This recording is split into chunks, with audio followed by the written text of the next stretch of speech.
Apples of gold. A word aptly spoken is like apples of gold in settings of silver. Proverbs 25:11.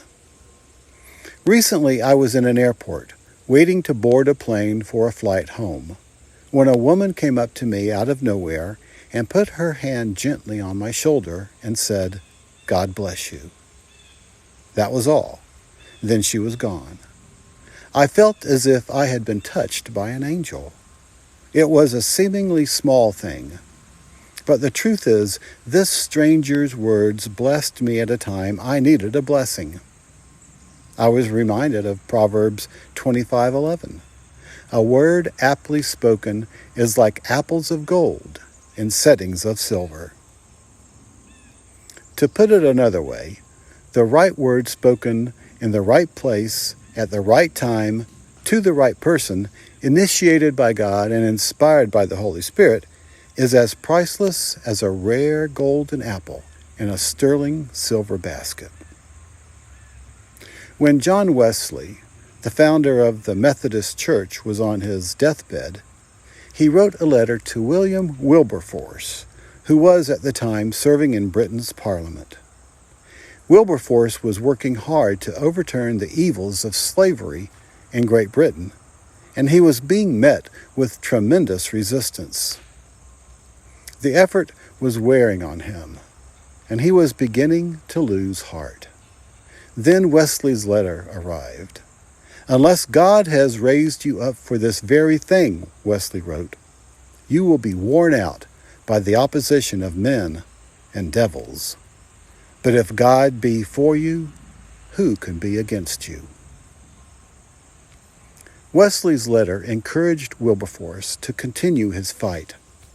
It was like apples of gold in baskets of silver. His strength renewed, Wilberforce redoubled his efforts, and in 1807 he led the entire British Empire to abolish slavery. 50 years later, the Americans followed suit, all because of one man's word aptly spoken. Last week, Jackie and I went out to the home of my son and daughter-in-law, Bruce and Michelle. Earlier this year, they built their house in the back corner of our 20-acre property. Michelle had called and said their son, Scotty, was getting ready to take his first steps, and she asked if we would like to come out and witness this great and marvelous achievement by our youngest grandson. So, we all gathered around in their living room and watched as Bruce picked up his little boy, who was less than a year old, and set him down on his feet in the middle of the floor. Immediately, Scotty started across the room, tottering, leaning sideways, grabbing for the coffee table, then falling backwards on his bottom. I sat there and waited for the words I usually hear when people attempt something big and new. I waited for the remarks that nearly always come when folks take on the seemingly impossible, as Scotty was now. "You'll never make it. You've never done it before. What makes you think you can do it now? What's wrong with crawling?" But I didn't hear any of that. Instead, all I heard were shouts of encouragement and support. "Come on, Scotty. You can do it. Get up and try again. Just one more step. You'll make it this time."